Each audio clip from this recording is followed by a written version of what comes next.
ஞானானந்தமயம் தேவம் நன்மலஸ்படிகாகிருதியும் ஆதாரம் சர்வ வித்யாநாமஹேகிரியம் பாஸ்மகே. நமஸ்காரம். நேயர்கள் அனைவருக்கும் அஸ்ட்ரோ கேஎஸ்ஐயங்காரின் பணிவான நமஸ்காரங்கள். புது வசந்தம் டிவி நேயர்களுக்கு அஸ்ட்ரோ கேஎஸ்ஐயங்காரின் பணிவான நமஸ்காரங்கள்.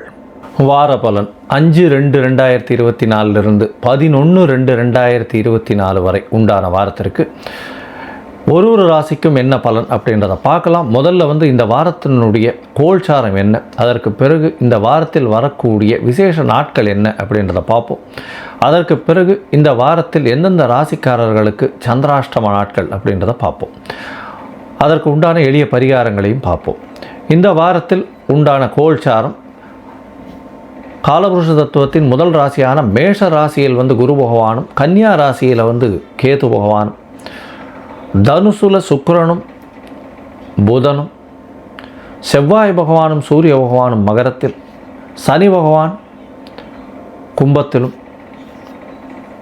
மீனத்தில் ராகு பகவானும் இருக்கா. இந்த வாரம் அதிவேகமாக செல்லக்கூடிய கிரகம்னு சொல்கிறேன் சந்திர பகவான் விருச்சிக ராசி ஜேஷ்டா நட்சத்திரம்னு சொல்லக்கூடிய கேட்ட நட்சத்திரத்திலிருந்து கும்பராசி பூரட்டாதி நட்சத்திரம் 2ஆம் பாதம் வரலும் போகிறார்.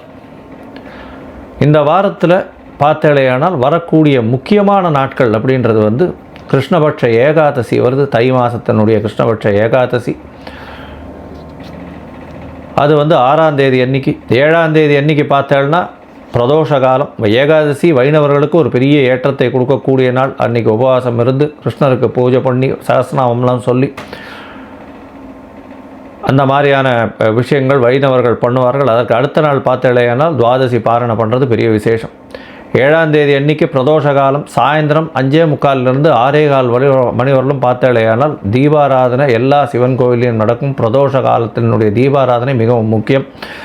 எல்லா விதமான தோஷங்களையும் போக்கக்கூடியது அப்படின்னு சொல்லக்கூடியது. பிரதோஷ காலத்தில் கார்த்தாலிருந்து விரதம் இருந்து சாயந்தரம் பிரதோஷத்தில் அந்த தீபாராதனை சேவிச்சுட்டு அதுக்கப்புறமா பிரதோஷத்தில் முடிஞ்சதுக்கப்புறம் அந்த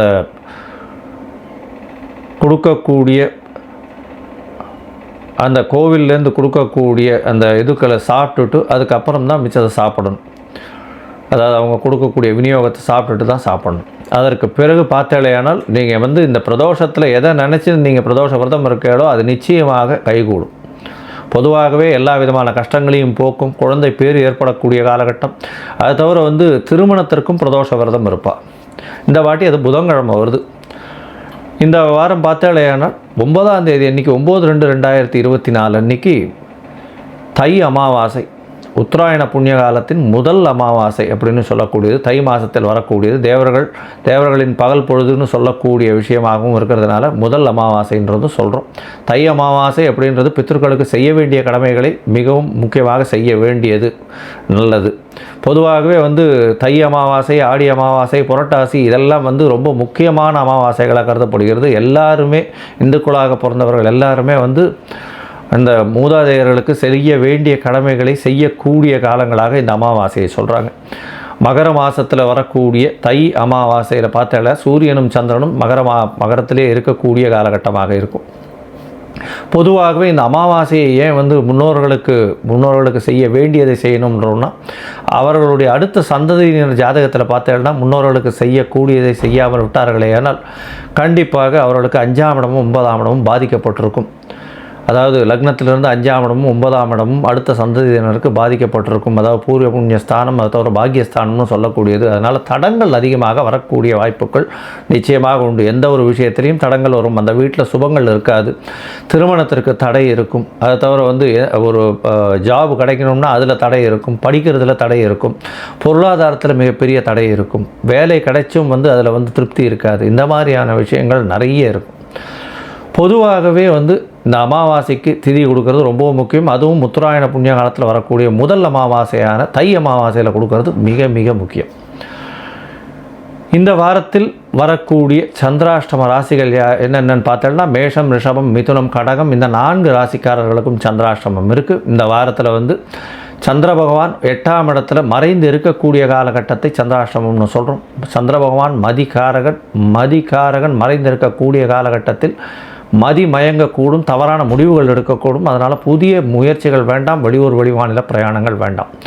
ஒருவேளை நீங்கள் செய்ய வேண்டிய கட்டாயம் இருந்ததேயானால் சந்திர பகவானுக்கு உண்டான எளிய பரிகாரங்களை செஞ்சுட்டு பண்ணுங்க. எளிய பரிகாரம்னு சொல்கிறது இந்த வாட்டி ஏகாதசி துவாதசிலாம் வர்றதுனால அகத்திக்கீரை கட்டு வாங்கி அருகில் இருக்கக்கூடிய கோசாலையில் பசுமாட்டுக்கு கொடுங்க. உங்களுடைய சந்திராஷ்டமத்தின் தாக்கம் நிச்சயமாக குறையும்.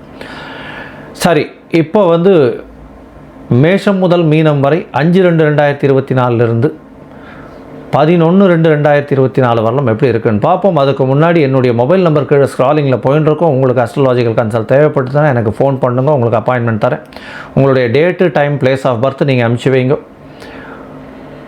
என்னுடைய கட்டணம் என்ன அப்படின்றதையும் சொல்கிறேன். நீங்கள் அனுப்பிச்சி வச்சாலேயானால் இது முதல்ல சந்தி இருக்கா, அதாவது லக்ன சந்தி இருக்கா, ராசி சந்தி இருக்கா, நட்சத்திர சந்தி இருக்கா, பாத சந்தி இருக்கா, இதெல்லாத்தையும் பார்த்துட்டு இன்றைய கோல்சாரம் எப்படி இருக்குன்னு பார்த்துட்டு உங்களுடைய தசா புக்தி அந்தரம் சூக்ஷ்மம் இதெல்லாம் எப்படி இருக்குன்னு பார்த்துட்டு உங்களுக்கு உண்டான பிரச்சனைகள் என்னன்றதையும் பார்த்துட்டு எளிய பரிகாரங்கள் என்ன செய்யணும் அப்படின்றதையும் நான் சொல்கிறேன். சரி, இப்போ மேஷம் முதல் மீனம் வரை ஒரு ராசியாக 5/2/2024 11/2/2024 வரை உண்டான பலன்களை பார்க்கலாம். சித்திரை, சுவாதி, விசாகம் இந்த 3 நட்சத்திரம் 9 பாதங்களை கொண்ட ராசி. ராசியின் அதிபதி சுக்கிர பகவான் ராசிக்கு 3ஆம் இடத்தில் முயற்சி ஸ்தானத்தில் நல்ல ஒரு ஏற்றத்தோடு இருக்கார். திருமணத்துக்கு பார்த்து கொண்டு இருக்கக்கூடிய இளைஞர்களுக்கு கண்டிப்பாக திருமண பாக்கியம் வந்தாச்சு. 7ஆம் இடத்தில் குரு பகவான், ராசிநாதனையும் குரு பகவான் பார்க்குறது ரொம்பவும் விசேஷம். இந்த 7ஆம் அதிபதியும் உச்சம் பெற்று 4ஆம் இடத்துல சுகஸ்தானத்தில் இருக்கிறது பெரிய விசேஷம். இதன் மூலியமாக திருமணத்திற்கு பார்த்து கொண்டிருப்பவர்களுக்கு கண்டிப்பாக திருமண யோகம் உண்டு. 4ஆம் இடத்தில் இருக்கக்கூடிய செவ்வாய் பகவான் மூலியமாக கணவன் மனைவிக்குள்ள நல்ல ஒரு அந்யோன்யம் இருக்கும். புதிய வீடு, மனை, வாகனம் வாங்கக்கூடிய வாய்ப்புகள் நிச்சயமாக உண்டு. உங்களுடைய ராசிக்கு 4ஆம் இடத்தில் இருக்கக்கூடிய செவ்வாய் மூலியமாக தாயின் உடல்நிலையில் நல்ல ஒரு ஏற்றம் இருக்கக்கூடிய காலகட்டம்.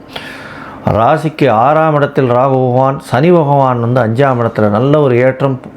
திருமணமாய் ரொம்ப நாள் குழந்தை பிராப்தி இல்லாதவர்களுக்கு குழந்தை பிராப்தி இப்பொழுது ஏற்படக்கூடிய பாக்கியம் உண்டு.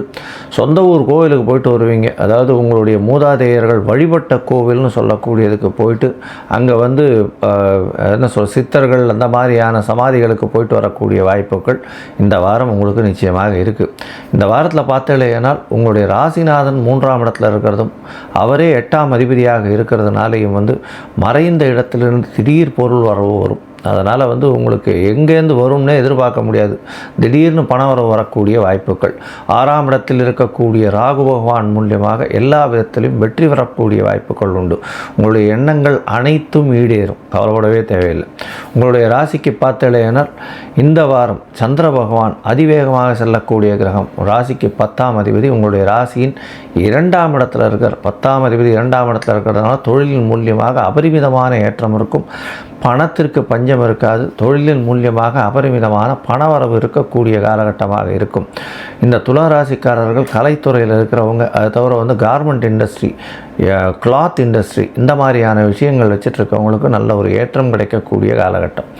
உங்களுடைய ராசிக்கு பார்த்தோம்னா இந்த வாரம் 5/2/2024 11/2/2024 வரலும் உண்டான வாரத்தில் 6ஆம் தேதி கார்த்தால வரலும் 2ஆம் இடத்துல இருக்கக்கூடிய சந்திர பகவான் 6ஆம் தேதி கார்த்தாலிருந்து 8ஆம் தேதி கார்த்தால ஒரு 8:30 மணி வரலும் 3ஆம் இடத்துக்கு போகிறார். சந்திர பகவான் 10ஆம் இடத்தின் அதிபதி 3ஆம் இடத்தில் சுக்கிரனோடு சேர்ந்திருக்கிறதுனால தொழிலுக்குன்னு போடக்கூடிய முயற்சிகள் அனைத்தும் வெற்றியாகும். கவலைப்பட தேவையில்லை. ஏன்னா குரு பகவானும் பார்க்குறார், சுக்கிரனோடு சேர்ந்து அதீதமான சுகத்துவத்தில் இருக்கக்கூடிய காலகட்டம்.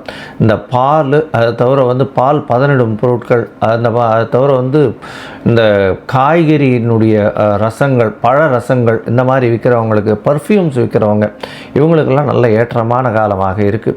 உங்களுடைய ராசிக்கு பார்த்தேன்னா 3ஆம் இடத்தில் இருக்கக்கூடிய சந்திர பகவான் 4ஆம் இடத்துக்கு போகிறார். 8ஆம் தேதி கார்த்தாலிருந்து 10ஆம் தேதி மதியம் ஒரு 11:30 மணி வரலாம் இருக்கார். 4ஆம் தேதி 4 கிரகங்களின் கூட்டு கிரகங்களாக இருக்குது 4ஆம் இடத்துல. அதாவது சூரியன், சந்திரன், செவ்வாய், புதன் 4 கிரகங்கள் கூட்டு கிரகங்களாக இருந்தாலும் செவ்வாய் பகவான் உச்சம் பெற்று போயிருக்கிறது. அவர் 7ஆம் அதிபதி அதாவது சப்தமாதிபதி 7க்கு 10ஆம் இடத்துல உச்சம் பெற்று போயிருக்கிறதுனால கணவன் மனைவியிடையே நல்ல ஒரு அந்யோன்யம் இருக்கும். அதை தவிர எதிர்பாலினத்தவர் வேலைக்கு போகிறாங்க, அதாவது கணவனுக்கு மனைவியாகவும் மனைவிக்கு கணவனாகவும் வேலைக்கு செல்பவர்களாக இருந்தால் நல்ல ஒரு ஏற்றம் கிடைக்கும். அவங்களுக்கு ப்ரமோஷன் கிடைக்கக்கூடிய வாய்ப்புகள் நிச்சயமாக உண்டு. உங்களுடைய ராசிக்கு 10, 11 அதிபதிகள் சேர்ந்து இருக்கக்கூடிய காலகட்டம்ன்றதுனால நல்ல ஒரு ஏற்றம் இருக்கும். தொழிலில் அபரிமிதமான லாபம் கிடைக்கக்கூடிய காலகட்டம். உங்களுடைய ராசிக்கு 5ஆம் இடத்துக்கு சந்திர பகவான் போகிறார். புனர்ப்பு யோகம் அமையிறது. அதாவது 10ஆம் தேதி மதியம் 11:30 12ஆம் தேதி மதியம் 1:30 மணி வரலும் இருக்கார். இந்த காலகட்டத்தில் கணவன் மனைவியிலேயே சற்று பிரச்சனைகள் இருந்தாலும் குரு பகவானால் பார்க்கப்படுறார். அதை தவிர 5ஆம் இடத்துல பார்த்தோம்னா குழந்தைகள் மூலியமாக ஒரு நல்ல ஒரு ஏற்றம் கிடைக்கக்கூடிய காலகட்டம். 5ஆம் அதிபதி 5ஆம் இடத்தில் ஆட்சி பெற்று போயிருக்கிறது. அதுவும் கும்ப சனின்னு சொல்கிறதுனால குழந்தைகள் மூலியமாக நல்ல ஒரு ஏற்றம் கிடைக்கக்கூடிய வாரமாக இந்த வாரம் அமையிறது. இந்த வாரத்தில் பார்த்தாலேனால் நீங்கள் அருகில் இருக்கக்கூடிய ஆண்டாள் சன்னதிக்கு போய் கண்டிப்பாக அர்ச்சனை பண்ணிட்டு வாங்கும். ஆண்டாள் சன்னதிக்கு பண்ணுறதன் மூலியமாக திருமண தடை எதுவாக இருந்தாலும் விலகி திருமணம் நடக்கக்கூடிய பாக்கியம் நிச்சயமாக வரும் அப்படின்றத சொல்கிறேன்.